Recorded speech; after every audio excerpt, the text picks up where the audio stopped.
Hello and welcome back. If you are looking in the $425,000 price range, then this is a must-see.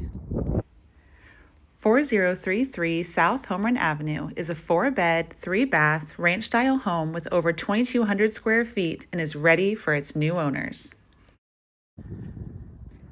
Okay, you guys, so obviously we have a very cute exterior with some nice, I know it's kind of like the shadows on there right now, but definitely a cutie, easy to maintain landscaping. It's a little sparse right now because things are just starting to come up, but we have a beautiful lawn. We have a fantastic part of town.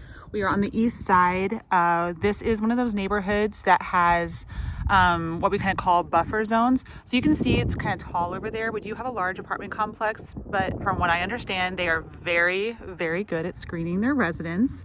It is a, higher price point. So, and then we also have some townhomes when you first come in. So it's basically, a little bit tighter up there, and then you get into the more residential side of the neighborhood back here. So it goes quite a ways back. This is close to everything, you guys. Like, east side is blowing up, and there's a main shopping area with a lot of different stores and restaurants, and we are like a mile from that. So heading in, we have a nice open floor plan, vaulted ceilings, makes it feel nice and bright in here. Floor is in spectacular condition. This is only this was only built in 2016. So it's not too old, but you can tell that they either did some updates already or they've just kept it in really pristine condition. So whenever you first come in, you have a nice little catch-all. This is a nice 3-stall garage. It's a little bit extra deep, so you do have a workbench. It's heated.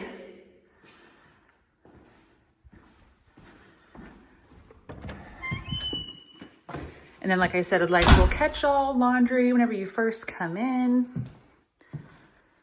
And then nice big open window. Kitchen is perfect. This is very common layout that we see in a lot of our homes that were built in this neighborhood during this time. It is a little bit, cookie cutter for some of them, but I feel like they did do some nice stuff with this one. And then you have plenty of storage. All the cabinetry is in fantastic condition. Window by your sink. And then we also have a pantry. Love a pantry. So we have 2 bedrooms up and 2 bedrooms down on this one. Here is the shared bathroom. Truly, a lot of my videos, you guys, I feel like you can't get a feel for little things like how in good of shape everything is. Especially like just lived in stuff like nicks and dents and scuffs. Guys, this house is meticulous. It looks like no one's ever lived here. I think whoever lived in it last must have been very handy. That would just be my guess. So here we have the primary. Nice size walk-in closet with a yellow light. And then your own primary suite with a full tub.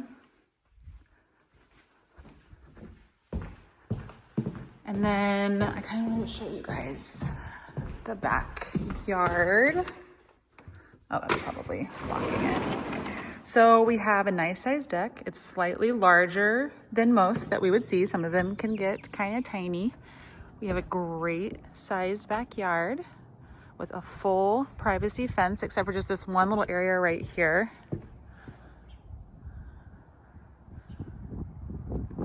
And then something to keep in mind, you guys, I don't know like how much you can tell over there. Let me look over. Okay, so those stairs are like super long. Sometimes these decks sit up really, really high, especially if it's a walkout. So sometimes that's what you get. You get the really tall stairs. This is nothing crazy. This is definitely doable because those things, let me tell you, can get treacherous. Just one of the little things I want you guys to just kind of be aware of that you might not think of until after you're in, and then it's too late. Alrighty. Let's head downstairs. We do have a little built-in baby gate, which is nice. It blends in beautifully. And the basement really feels like brand new. I mean, the upstairs it really does. It feels basically brand new. So this area, it's kind of hard to show you guys sometimes to give you a really good idea of like the space. So not a huge basement down here, but for the square footage of this house and the fact that it has this many bedrooms, I would say this is ample. We have another gorgeous bathroom. Whoever finished the basement did an amazing job. And then we have the utility room. And I just want to point out that there is a little bit of extra storage here, a little bit of extra storage there. We take it anywhere we can get it. And then we have a nice sized room here with a hard floor. So that would be easy to convert into like a gym or something if you didn't need all the bedrooms. And then we have a really large room over here. Okay, so let's head upstairs and talk about it. Okay, you guys, let me know what you think of this one. I will say I had a couple people come through my open house today and they kind of just started looking, but they already knew that, I mean, they're looking at homes usually in this price range with this number of bedrooms. They could already tell the huge difference of the finish of this house. It truly is in fantastic condition.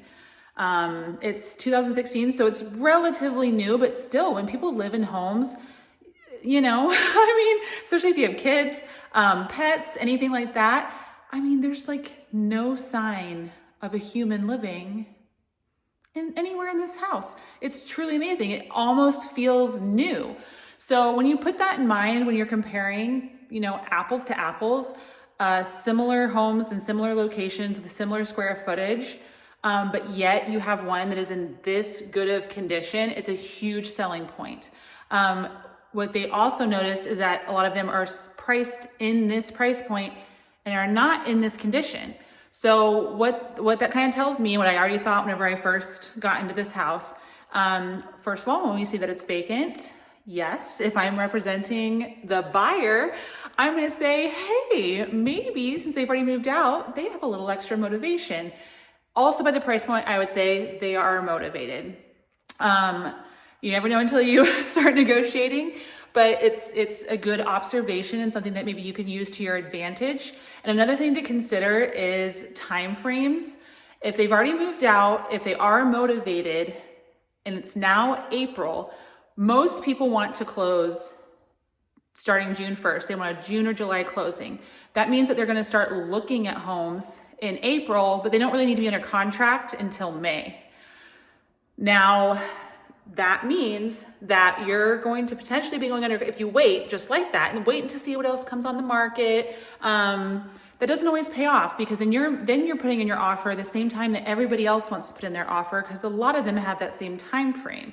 So if you can grab something in April when everyone else is waiting, if it's the right fit for you, I'm not saying to go under contract for a house that isn't a perfect fit for you, but if it's a great house and it fits everything that you need, it's a good layout, good condition, good location, and it's in your price range and it works for you, especially one like this that's a steal, I would suggest grabbing it now, okay? That's just my little tip for right now. We only have a couple more weeks of this. This is something that we pay attention to pretty much in April.